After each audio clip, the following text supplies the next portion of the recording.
বিগত 200 বছরের পুরনো অম্বিকা কালনার 108 শিব মন্দির। তো বন্ধুরা, এই শিব মন্দিরে তোমরা আসলে 108টা শিবলিঙ্গ দেখতে পাবে, যেটা আমরা বর্ধমানে 108 শিব মন্দিরে আমরা দেখতে পাই।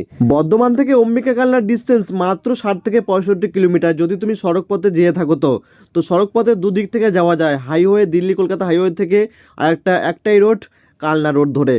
তো বন্ধুরা, যদি তুমি ট্রেনে করে যেতে চাও, ট্রেনে অম্বিকা কালনা তোমাকে নামতে হবে। কালনা রাজবাড়ি কমপ্লেক্সের ঠিক উল্টো দিকেই এই 108 শিব মন্দির অবস্থিত। তুমি যদি কালনা ঘুরতে গিয়ে থাকো, একসাথে তোমার রাজবাড়ি 108 শিব মন্দিরও ঘোরা হবে। তো বন্ধুরা, 1809 সালে বর্ধমানের মহারাজ তেজচন্দ্র বাহাদুর মহাশয় এই মন্দিরটি প্রতিষ্ঠিত করে। এই মন্দিরে তুমি সাদা এবং কালো দুই রকমের শিবলিঙ্গ তুমি দেখতে পাবে। এই মন্দিরে তোমরা দুটো বৃত্ত দেখতে পাবে। বাইরের বৃত্তে 74টি মন্দির আছে, ভিতরের বৃত্তে 34টি তোমরা মন্দির দেখতে পাবে। 34টি মন্দিরের ভিতরেই তোমরা সাদা শিবলিঙ্গ দেখতে পাবে। এখানে শিব মন্দির ছাড়া আরো দেবতাদের মন্দির তোমরা দেখতে পাবে। এটি হচ্ছে রাসমঞ্চ।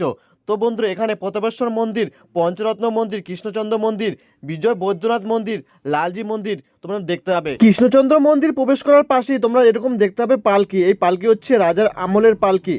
তো বন্ধুরা, এটা হচ্ছে কৃষ্ণচন্দ্র মন্দিরের কমপ্লেক্স। আমি যখন মন্দিরে ঘুরতে গিয়েছিলাম তখন মন্দিরে দেখছিলাম গীতা পাঠ হচ্ছিল, যেটা দেখে আমার খুবই ভালো লেগেছিল। এখান থেকে কৃষ্ণচন্দ্রকে দর্শন করুন আর প্রণাম করুন। তোমরা যদি শিবরাত্রিতে এই 108 শিব মন্দিরে ঘুরতে আসো, তাহলে এখানে অনেক জমজমাট দেখতে হবে।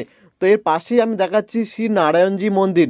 তো নারায়ণজির দর্শন আমি তোমাদেরকে করাচ্ছি। তো বন্ধুরা, তোমরা কবে ঘুরতে আসো সেটা এই ভিডিওর কমেন্টসে বলো। দেখা হচ্ছে নেক্সট ভিডিওতে। ভিডিওটা এখানে সমাপ্ত।